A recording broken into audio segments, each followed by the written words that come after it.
बिस्मिल्लाहिर्रहमानिर्रहीम। नाज़रीन अस्सलाम वालेकुम। आप देख रहे हैं न्यूज़ टाइम में सबसे पहले खबरों में ट्रंप को झटका। अमरीकी अदालत ने ट्रंप के आयद करदा बेशतर टैरिफ गैर कानूनी करार दे दिए। गैर मुल्की खबरसां एजेंसी के मुताबिक federal circle court of apples के तहत जो है 7-4 के फैसले ने मातहत अदालत के इस मौक़िफ़ की तस्दीक की कि ट्रंप ने हंगामी इक़्तिसादी इख्तियारात का इस्तेमाल करते हुए वसी पैमाने पर टैरिफ आयद करके अपने इख्तियारात से तजावज़ किया है। और दूसरी जानिब गजा पर इसराइली जारियत अभी तक जारी है। एक ही दिन में 67 फलस्तीनी शहीद कर दिए गए। गजा एक बार फिर इसराइली फौज के खूनरेज हमलों का निशाना बन चुका है। जुम्मा को गजा के मुख्तलिफ इलाकों में होने वाली बमबारी और फायरिंग में कम से कम 67 फलस्तीनियों ने जामे शहादत नोश किया, जिनमें वो 6 अफराद भी शामिल हैं जो इमदाद की तलाश में निकले थे। और इसके अलावा सैलाब में जो तबाही मचाई है, पंजाब में सैलाब जो है वो तबाही मचाता चला जा रहा है। पंजाब में सैलाब से 30 अफराद अब तक जहाँ बहक हो गए हैं, 15 लाख मुतासर और 4 लाख लोग बेघर हो चुके हैं। और इसके अलावा हजारों लोग जो हैं वो नकल मकानी पर मजबूर हैं। पंजाब में सैलाब, कसूर और मुल्तान इस टाइम शदीद खतरे में है। लाखों अफराद की नकल मकानी और बलोचिस्तान भी जद में आ चुका है।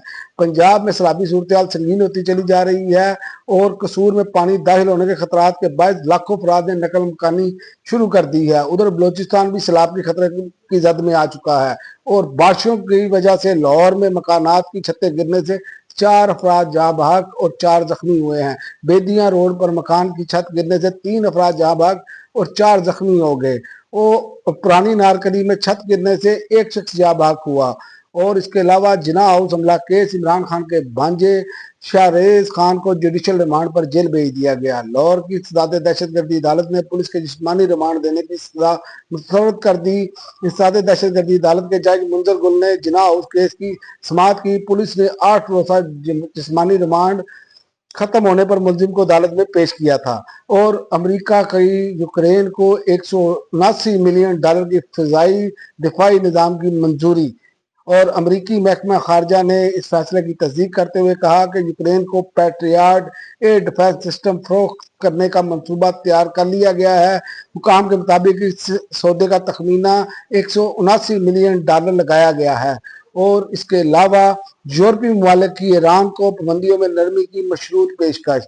यूरोप के 3 बड़े ममालिक जिनमें बरतानिया, फ्रांस और जर्मनी ने ईरान को पेशकश की है कि अगर वो कुछ शराइत पूरी कर दे तो उस पर आयद स्टेप बैक पाबंदियों को 6 माह के लिए मुखर किया जा सकता है। अब तक के लिए नाज़रीन इतना ही।